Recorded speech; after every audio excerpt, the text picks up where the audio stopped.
Greetings, everyone. It is I, Cousin 3000, the love Kush-Ann Marie, forward with a message from JAHSEH, XXXtentacion. That's really not a message. This is my way of channeling. We all channel in our own ways, right? So we keep the ancestors alive. JAHSEH was born on January 23rd, 1998. So that would be a form of a twin for me, since, 1, 2, 3, but when are easy. Yeah, go with it. Get into it. Okay. So, JAHSEH was brought into my house by my children, of course, my daughter, but really the boys. So I heard him in the background, and then I started saying, well, you know what I'm saying? Let me see who this is, because, we have to check up on the things.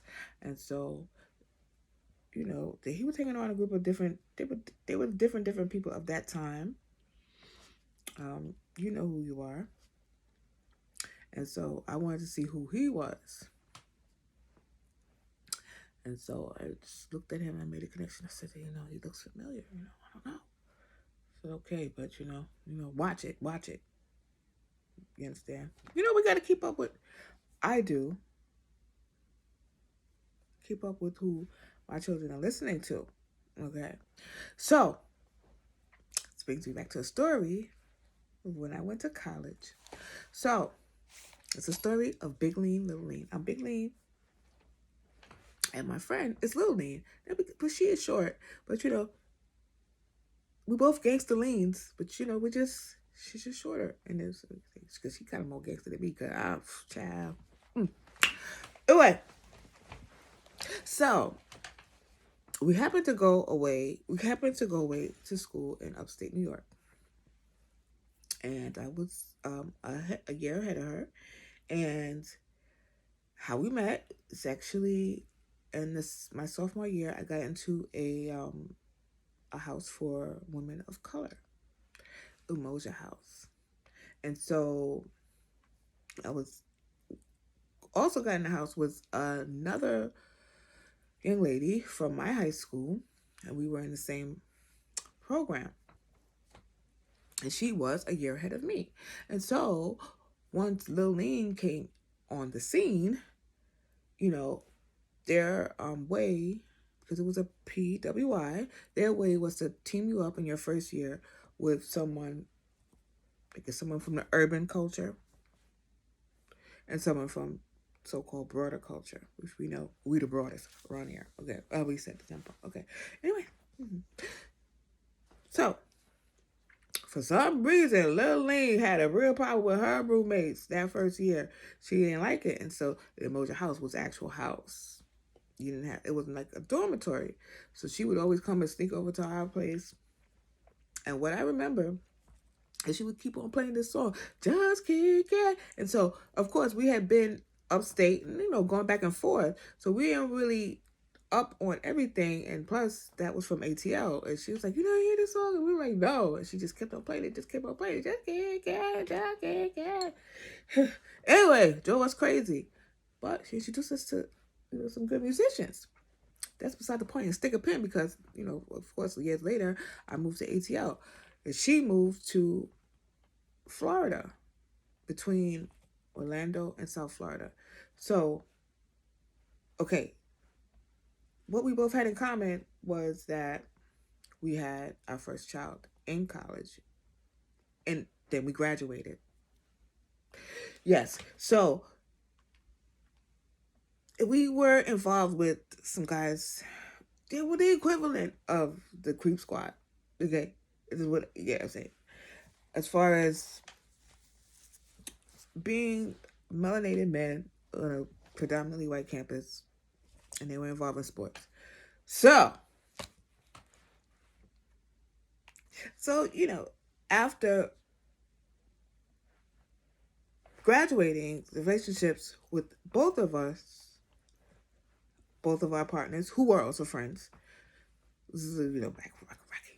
So anyway, I had to say that although we would visit each other once we moved down south, we would visit as couples. So after, I don't know if they got together, but we still linked up. We had similar backgrounds. We both had brothers that were involved and that were incarcerated. Anyway, so one trip I went down to Florida. And I don't remember exactly where it was because there was different places that we used to go. Cocoa, it was different places. Plus, we don't know if she still lived there. I don't know. We out of touch, but we ain't trying to put no clues in nowhere. Anyway, summertime. Anyway, so one day, we Big Lane and Little Lane, we fogs up the place. We smokes out. And then, probably it was holiday time. I'm not sure. I don't remember. But, we went to South Florida. We went to go check our mom.